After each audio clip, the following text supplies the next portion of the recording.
నమస్తే. ప్రస్తుతం పాటు సీనియర్ జర్నలిస్ట్ దాము బాలాజీ ఉన్నారు. ఆయనతో మాట్లాడదాం. నమస్తే సార్. నమస్తే. సార్, నిన్న రాత్రి పోలీసులు వచ్చి పోసాని కృష్ణమురళిని అరెస్ట్ చేశారు.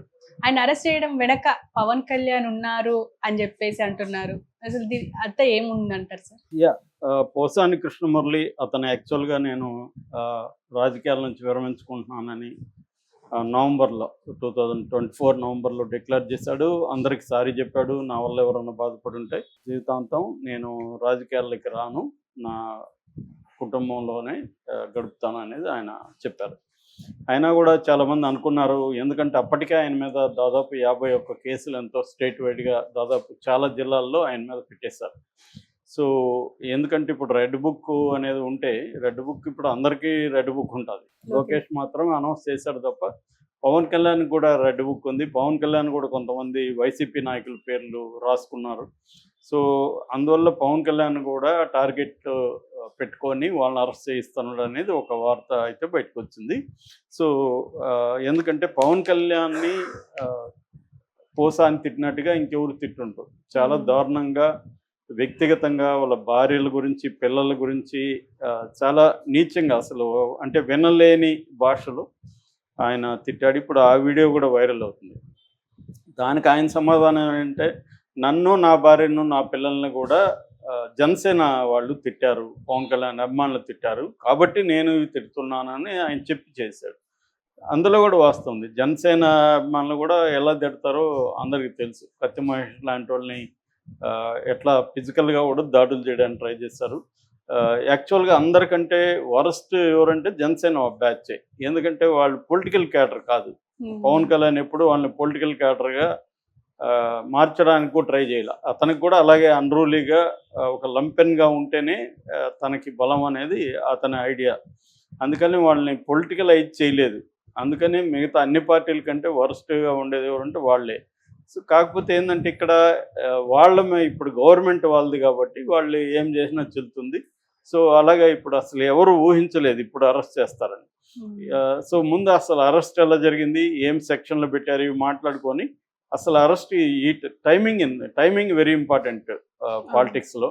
సో ఇప్పుడు ఎందుకు అరెస్ట్ చేశారు, దీని వెనక ప్లాన్ ఏంటి అనేది మనం మాట్లాడుకున్నాం. నిన్న ఆయన రాయదుర్గంలో మై హోమ్ పూజా అపార్ట్మెంట్లో ఉంటాడు. వంశీ కూడా అక్కడే, వల్లభనేని వంశీని కూడా అక్కడే అరెస్ట్ చేశారు. సో ఈ వైసీపీ వాళ్ళంతా అక్కడ ఉంటున్నారేమో తెలియదు మరి. సో మై హోమ్ పూజాలో రాత్రి 8:50కి ఇంటికి వచ్చి 9:10కంతా పట్టుకెళ్ళిపోయారు. ఈయన వచ్చినప్పుడు వీళ్ళు ఏం చెప్పారంటే, ఇట్లా మీ మీద కేసు ఉంది, మేము అరెస్ట్ చేసి తీసుకెళ్తామని చెప్పారు. అన్నమయ్య జిల్లా ఓబులవారిపాలెం పోలీస్ స్టేషన్ అని చెప్పారు. సో ఇక్కడ కూడా కన్ఫ్యూజన్ ఉంది. ఓబులవారి సంబేపల్లి ఎస్ఐ వచ్చాడు, భక్తవత్సలం. ఓబులవారిపల్లిలో కేసు ఉంది. ఇదొక కన్ఫ్యూజన్. అయితే రెండో ఇదేంటంటే ఈరోజు డేట్ ఉంది. యాక్చువల్గా ఈరోజు నేను అది చూశాను కూడా, వాళ్ళు ఇచ్చిన నోటీసు మీడియాలో వచ్చింది.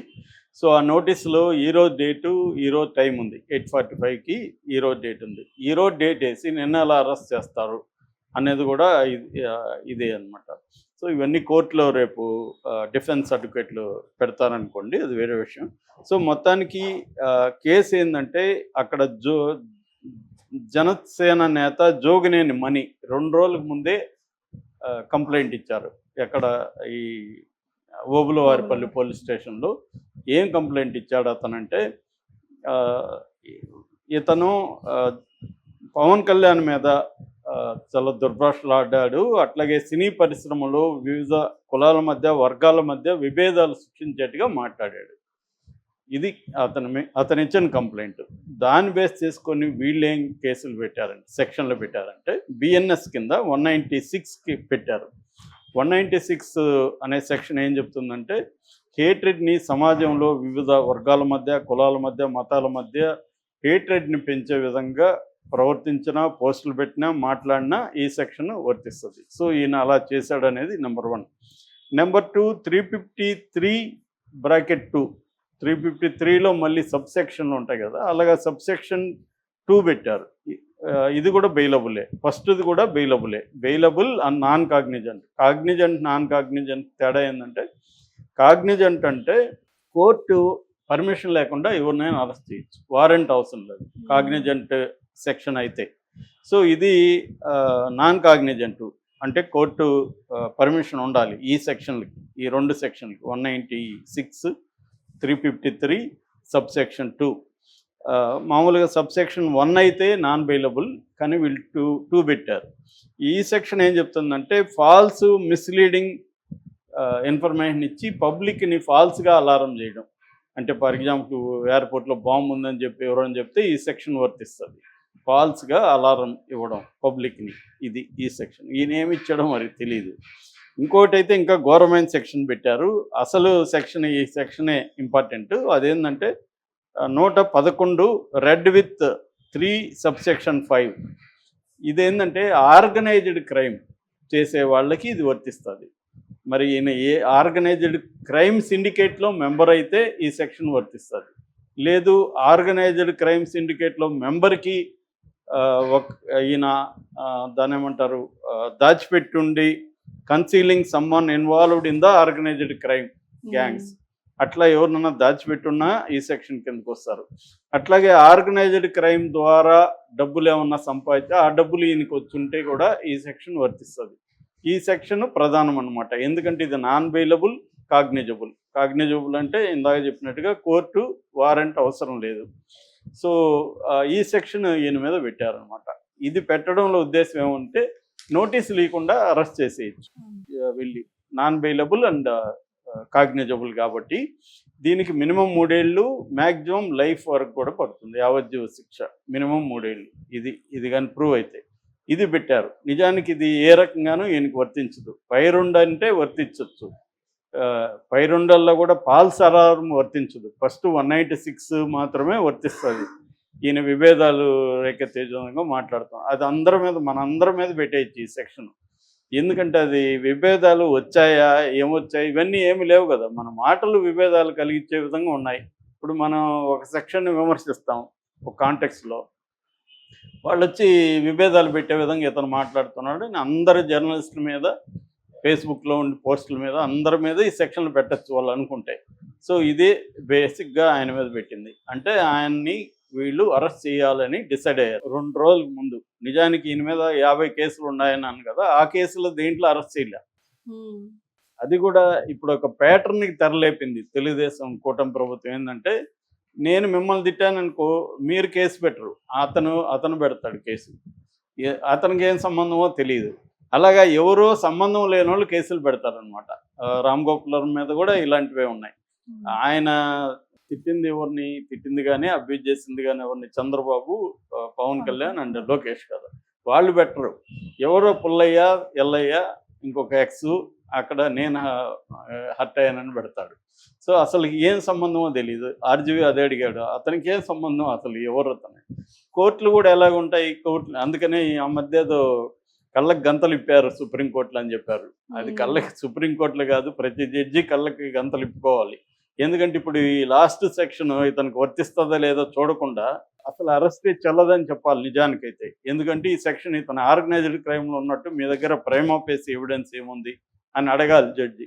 కానీ మన జడ్జిలు, మ్యాజిస్ట్రేట్లు కింద కోర్టులో అసలు అడగరు. పోలీసులు తెచ్చిపెట్టగానే కళ్ళు మూసుకొని రిమాండ్ ఇచ్చేస్తారు 14 days. అది జనరల్గా జరిగేది. అందుకని పోలీసులు కూడా ఏం చేస్తారంటే ఈ నాన్ బెయిలబుల్, కాగ్నిజబుల్ సెక్షన్లని పెడతారు. ఎవరినైనా మనం అరెస్ట్ చేసి తెచ్చేద్దాం అనుకుంటే ఇతని మీద కూడా అలాగే చేస్తారు. పైగా ఇతను నాకు 66 ఏళ్ళు, నిన్ననే హాస్పిటల్కి వెళ్ళొచ్చాను, రేపు ఎంఆర్ఐకి కూడా ఆల్రెడీ మేము అపాయింట్మెంట్ తీసుకున్నాము, మాకు నోటీసులు ఇచ్చాలండి, నేను రేపు వస్తానంటే కూడా వాళ్ళు టైం ఇవ్వలేదు. జస్ట్ 20 minutesలో అతను, నేను అన్నం తిని ట్యాబ్లెట్లు వేసుకోవాలి, ఎందుకంటే ఏ ట్యాబ్లెట్ ఎప్పుడు వేసుకోవాలో కూడా నాకు తెలియదు, నా భార్య ఇస్తే నేను వేసుకుంటుంటాను. చాలామంది ఇళ్ళల్లో అలాగే ఎవరో ఇస్తే వేసుకుంటుంటారు. సో అలాగే ఉంది, నేను ట్యాబ్లెట్ వేసుకొని బయలుదేరుతుంటే కూడా వాళ్ళు తినడానికి కూడా ఒప్పుకోలేదు. సో అంటే ఇతన్ని ఉన్న పలానా తీసుకెళ్ళాలి, అది కూడా రాంగ్ డేట్, ఈరోజు అరెస్ట్ చేయాల్సి ఉంటే నిన్ననే అరెస్ట్ చేసి తీసుకెళ్ళిపోవాలి అనేది వాళ్ళ ఉద్దేశం. ఇక్కడ ఎందుకు ఇప్పుడు పోసాన్ని అరెస్ట్ చేశారు అనేదానికి 2 రకాల కారణాలు చెప్తున్నారు. ఒకటి జీవీ రెడ్డి ఇష్యూ చంద్రబాబు పెద్ద తలనొప్పిగా మారింది. ఎందుకంటే కేడర్ కానీ జీవీ రెడ్డిని సపోర్ట్ చేస్తున్నారు, అట్లాగే తెలుగుదేశాన్ని సో గట్టిగా సపోర్ట్ చేసే జర్నలిస్టులు కావచ్చు, మేధావులు కావచ్చు, అందరూ కూడా ఈ విషయంలో చంద్రబాబును వ్యతిరేకిస్తున్నారు, జీవీ రెడ్డిని సపోర్ట్ చేస్తున్నారు. సో ఇది ఒక ఇబ్బందిగా ఉంది. దీని నుంచి డైవర్ట్ చేయాలి. ఫస్ట్ డైవర్ట్ చేయాలంటే ఎవరినో ఒక పెద్ద ఫిగర్ని అరెస్ట్ చేస్తే మొత్తం దీని చుట్టూకి వెళ్ళిపోతుంది, జీవీ రెడ్డి ఇష్యూ పక్కకి వెళ్తుంది. ఇది ఒక టెక్నిక్. రెండోది, రేపటి నుంచి బడ్జెట్ సెషన్స్ ఉన్నాయి అసెంబ్లీలో. బడ్జెట్ సెషన్లో ఈ సూపర్ 6 ఏవి ఇచ్చే పరిస్థితి లేదు. బడ్జెట్ కేటాయించి అనౌన్స్ చేయాలి, అవి చేసే పరిస్థితి లేదు. సో ఈ బడ్జెట్ని డైవర్ట్ చేయాలంటే దానికి ముందు ఇట్లాంటివి చేయాలి.